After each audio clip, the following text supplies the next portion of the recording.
तो क्या बीजेपी उत्तराखंड की अपने सबसे मजबूत 2 लोकसभा क्षेत्रों में ही हाफती नजर आ रही है? दिल्ली के मीडिया और बीजेपी कॉरिडोर्स में अनिल बलूनी की तूती बोलती है। कोई दिन शायद ही ऐसा जाता हो जब वो प्रधानमंत्री मोदी और गृह मंत्री अमित शाह से बात न करते हो। तो क्या यही उनका कद पहाड़ की पगडंडियां चढ़ते हुए उनके लिए मुसीबत का सबब बन रहा है? क्या बलूनी पैराशूट प्रत्याशी और दिल्ली वाला इमेज को तोड़ने में अब तक कामयाब नहीं हो पाए हैं? या फिर यूं समझिए कि गणेश गोदियाल करीब करीब 2024 के चुनाव को 1982 के उपचुनाव के मुहाने पर ले जा रहे हैं। टिहरी में जिसे बीजेपी का दूसरा सबसे बड़ा गढ़ कहा जाता है, वहां 26 साल का युवा बेरोजगार बॉबी पवार क्या रानी की राह का सबसे बड़ा रोड़ा बन चुका है? और बीजेपी को डर अब कांग्रेस से नहीं, निर्दलीय बॉबी पवार से ही है। दोस्तों नमस्कार, द न्यूज अड्डा के खास चुनावी शो प्योर पॉलिटिक्स विद पवन में आपका स्वागत है। गढ़वाल लोकसभा क्षेत्र को इस आंकड़े से आप समझ सकते हैं कि वहां कमल कुनबा कितना मजबूत है। ज्यादा पीछे भी अगर न जाएं तो 1991 से अगर बात करें तो 1991 के लोकसभा चुनाव से लेकर 2019 के लोकसभा चुनाव तक सिर्फ 2 ऐसे मौके आए जब बीजेपी को गढ़वाल लोकसभा क्षेत्र में हार का सामना करना पड़ा। 1996 में सतपाल महाराज जब तिवारी कांग्रेस से आते हैं तब बीजेपी को हार मिलती है, या फिर 2009 में जब यूपीए का जलवा था तब सतपाल महाराज दोबारा बीजेपी को हराते हैं। लेकिन 2014 और 2019 के लोकसभा चुनाव, या समझिए कि देश में मोदी नाम की सुनामी की अगर बात करें तो गढ़वाल में सबसे प्रचंड बीजेपी की ताकत देखने को मिली है। 2014 में जब जनरल खंडूड़ी चुनाव लड़ रहे थे और कांग्रेस से हरक सिंह रावत को आखिरी मौके में चुनाव लड़ाया गया था, तब हार और जीत का अंतर में करीब 27% वोट का अंतर था, यानी 27% ज्यादा वोट खंडूड़ी लेकर के जीते थे। 2019 में यह बीजेपी की सुनामी और तेजी दिखाती है और बीजेपी प्रत्याशी तीरथ सिंह रावत 68% से ज्यादा वोट पाते हैं, और मनीष खंडूड़ी जो जनरल खंडूड़ी के बेटे होकर भी हारते हैं तो हार का अंतर 40% से ज्यादा वोट का होता है। कहां 5 लाख से ज्यादा वोट और कहां महज 2 लाख वोट।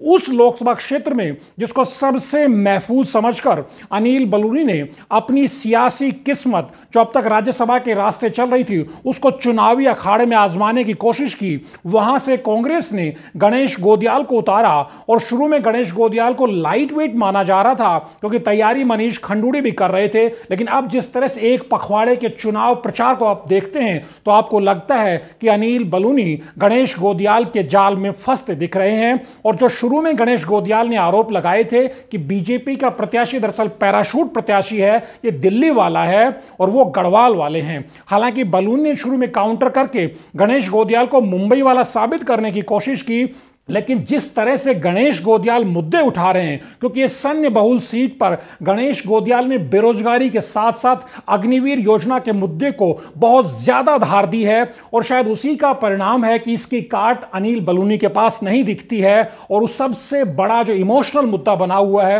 वो अंकिता भंडारी हत्याकांड बना हुआ है। अंकिता को न्याय दिलाने के मोर्चे पर जिस तरह से गणेश गोदियाल आक्रामक होकर खेल रहे हैं, और महिला वोटर जो सबसे बड़ा समर्थक प्रधानमंत्री नरेंद्र मोदी का पिछले 2 लोकसभा चुनावों में ही नहीं, कई राज्यों के विधानसभा चुनाव में भी बीजेपी रणनीतिकारों ने माना है, जब बेरोजगारी का दंश झेल रहा युवा भी मोदी से दूर छिटका है तो महिला वोटर ने यानी नारी शक्ति ने मजबूती से कमल खिलाने की कोशिश की है। लेकिन अब उसी वोट बैंक में गणेश गोदियाल डेंट लगाने की कोशिश कर रहे हैं। अपने स्तर पर अनिल बलूनी काउंटर जरूर करते हैं, लेकिन जो उनकी इमेज है, दिल्ली वाली जो इमेज है, वो उसको तोड़ते नजर नहीं आ रहे हैं। और बीजेपी इतनी मजबूत जब गढ़वाल में है तब अनिल बलूनी को गणेश गोदियाल के मुद्दों पर जवाब देते नहीं बन रहा है। गणेश गोदियाल की सबसे बड़ी खासियत यही है कि वो जो विपक्ष के मुद्दे हैं उनको अपनी धार बना लेते हैं, क्योंकि आपने पिछले दिनों सुना जिस तरह से गणेश गोदियाल ने योगी आदित्यनाथ के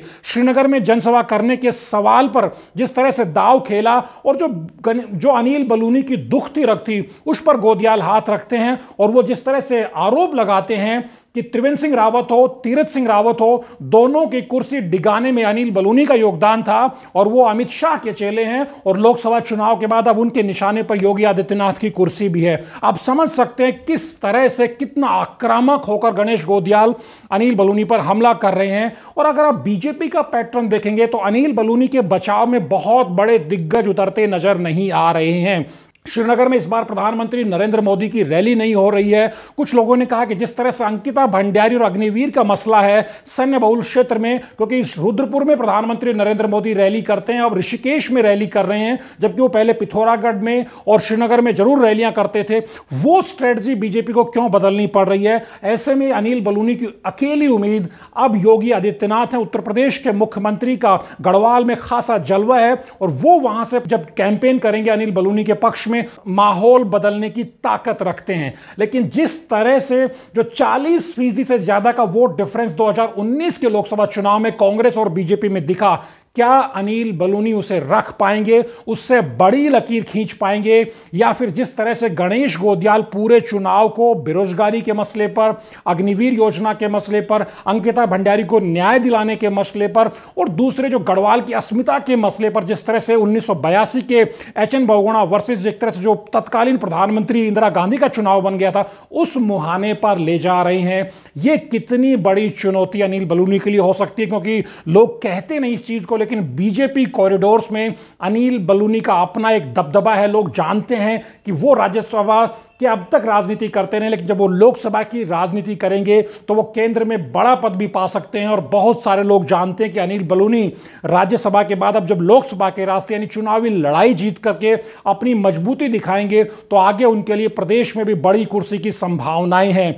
यही संभावनाएं कहीं ना कहीं अनिल बलूनी के रास्ते के कांटे न बोदें, क्योंकि बीजेपी के भीतर यह चीज बहुत चलती है कि बीजेपी में भीतरघात बहुत होता है। क्योंकि जनरल खंडूड़ी को चाहे कोटद्वार में 2012 में हार मिलना हो या फिर 2022 में जब मोदी सुनामी चल रही थी, तब खटीमा में सिटिंग सीएम पुष्कर सिंह धामी भी चुनाव हार जाते हैं। तो क्या अनिल बलूनी गढ़वाल के क्षेत्र में घिरते जा रहे हैं, जिसे सबसे मजबूत सीट मानी जा रही थी, जहां गोदियाल की मदद करने के लिए राजेंद्र भंडारी जैसे मजबूत, जो चमोली जिले में जिन्हें बहुत ताकतवर माना जा रहा था, वो भी आखिरी मौके में छिटक गए। लेकिन अब जो बद्रीनाथ से रिपोर्ट आ रही है वो बताती है कि जिस तरह से राजेंद्र भंडारी परिवार का दबदबा था बद्रीनाथ सीट में, उनके जाने के बाद से जो कांग्रेस के जो नेता थे वो अब खुलकर के और ज्यादा मेहनत के साथ गणेश गोदियाल के लिए काम करें, कहीं काउंटर प्रोडक्टिव ना हो जाए राजेंद्र भंडारी का जाना। हालांकि बाकी 13 सीटों पर विधानसभा क्षेत्रों में जो बीजेपी के विधायक हैं वो अपने स्तर पर जरूर कोशिश कर रहे हैं, लेकिन गोदियाल जिस तरह से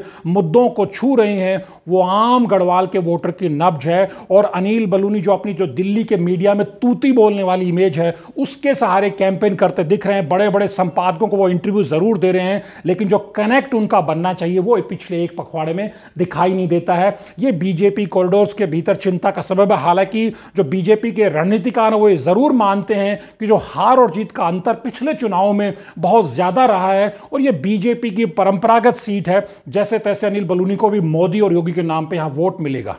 2002 के जाइंट किलर जब गणेश गोदियाल ने मुंबई से लौटकर रमेश पोखरियाल निशंक को हरा दिया था तो उन्हें 2002 की विधानसभा का जाइंट किलर कहा गया था।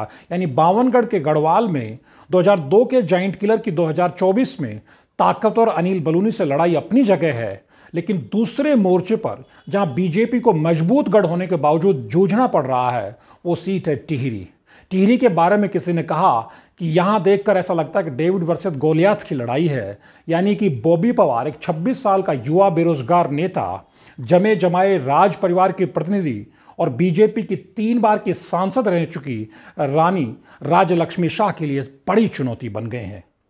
बॉबी पवार जिस तरह से बेरोजगारी का मुद्दा, पेपर लीक का मुद्दा उठाते रहे हैं, बड़ा युवा वर्ग है जो बेरोजगार है, वो देहरादून में रहकर ही कंपटीशन की तैयारी करता है, सरकारी भर्ती और नौकरी की तैयारी करता है। और किसी ने कहा है कि अगर बेरोजगारी का थर्मामीटर चेक करना हो तो देहरादून में जिस तरह से एक के बाद एक लाइब्रेरीज खुली हुई हैं और उसमें बेरोजगार युवा बैठे हुए हैं, उनसे जब आप बात करके देखेंगे तो उनकी हमदर्दी किस तरह से बॉबी पवार के लिए नजर आती है। और आप जानते हैं कि उत्तराखंड में करीब 9 लाख के आसपास बेरोजगारी है, यानी कि 9 लाख के आसपास बेरोजगार युवा है, और जो 40 लाख उत्तराखंड का युवा वोटर है उसको इस नजरिए से देखें तो यानी हर 5वां युवा वोटर वो बेरोजगार है।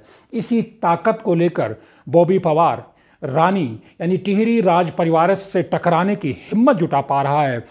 और ये सीट भी गढ़वाल की तर्ज पर 1991 से, उससे पहले भी देखेंगे तो राज परिवार का, टिहरी राज परिवार का ही सीट पर दबदबा रहा। 1-2-3 मौके जरूर आए जब राज परिवार को झटका लगा, लेकिन 1991 से देखें तो 2007 के उपचुनाव और 2009 के लोकसभा चुनाव में 2 ही बार विजय बहुगुणा यहां से जीत पाए थे। उसके बाद 2012 से लेकर अब लगातार रानी इस सीट पर चुनाव जीत रही हैं। बड़ा सवाल यह कि जिस तरह से अग्निवीर का मसला या फिर बेरोजगारी को मुद्दा बनाकर पेपर लीक और में जिस तरह गड़बड़ घोटाले होते रहे उसको मुद्दा बनाकर बॉबी पवार हमला कर रहे हैं, और एक के बाद एक कई संगठन उनके समर्थन में आ रहे हैं। खास तौर पर जो पूर्व सैनिक, जो एक जमाने में बीजेपी की बहुत बड़ी ताकत रहा है, वो अब जिस तरह से खुल करके आए दिन बॉबी पवार के समर्थन में उतर रहा है, और रानी यानी जो बीजेपी के प्रत्याशी हैं उनका खुला विरोध कर रहा है, नारेबाजी कर रहा है। यहां तक कि जब बीजेपी के star campaign general V K Singh भी आते हैं उस दौरान भी सड़कों पर उतरकर जिस तरह से प्रोटेस्ट किया, ये बड़ी बात है।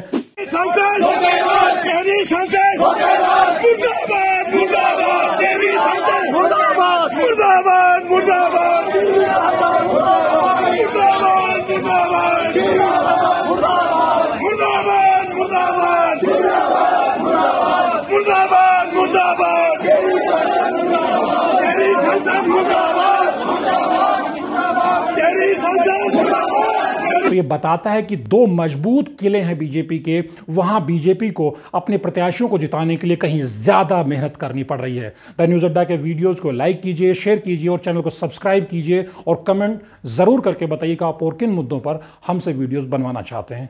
नमस्कार।